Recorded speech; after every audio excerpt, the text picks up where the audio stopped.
1.2 million people are undetained, free, roaming about the country. They've gone before a judge. A judge has issued a final order of removal. How many ICE agents do you need to deport them? Congressman, I think what we need is legislation to fix the broken immigration system. Because you don't need legislation to overcome a final order of removal, right?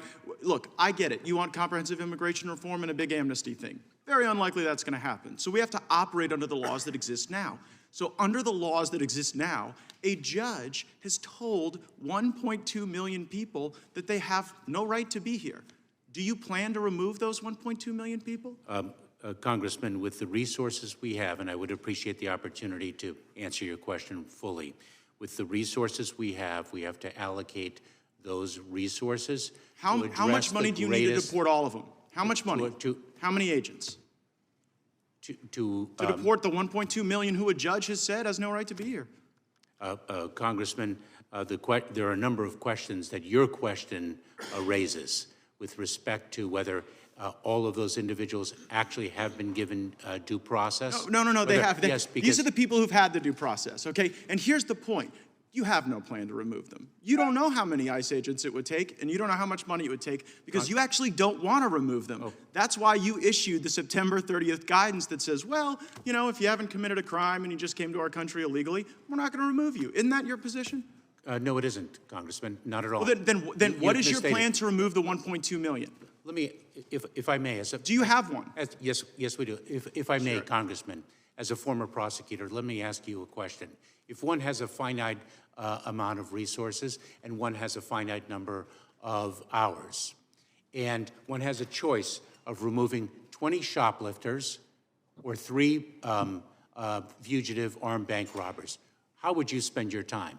Well, I know how you've spent yours. I know how you've spent yours by decreasing by 48% the number of criminals you arrest, by deporting 63% fewer convicted criminals. You have the lowest deportation rate in the history of the department, right? Your data that you cite is misleading. No, it's your data. This is actually what your own agency is reporting. So do you think that it just might be the case that one reason that we will encounter the highest number of illegal immigrations in our nation's history this month and next month, because everybody knows that even if they come here, even if they go through the removal procedures, even if a judge issues a final order, you still think there might be more due process, and you have no plan to remove them. And then when I ask you what the plan is, you say, oh, well, resources, I gotta make finite decisions.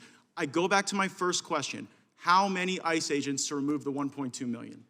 Congressman, I'd be pleased to provide you with a resourcing data subsequent to this hearing, if I may. And I think it's telling that you. I think it's telling that you got plans for pronouns and you got plans for misinformation. But when it comes to the plan to remove the people that have had due process, you don't have one at all. Now, 800,000 people have encountered your CBP agents, and those folks have been released into the country. Like, some of those people are going to commit crimes, aren't they? Congressman, may I have a moment to answer your questions? Will some of the 800,000 commit crimes, yes or no? Undoubtedly. Undoubtedly. And so the Americans who are the victims of the crimes for the people that you release in the country are collateral damage that you are willing to accept in order to have our border function as a turnstile. You're willing to accept that collateral damage. Congressman, I couldn't disagree with you more. Let me give you, if I can, some data that will actually more than the data. How about this? Well, how did it feel to you when you went to the border and the Border Patrol agents turned their back on you?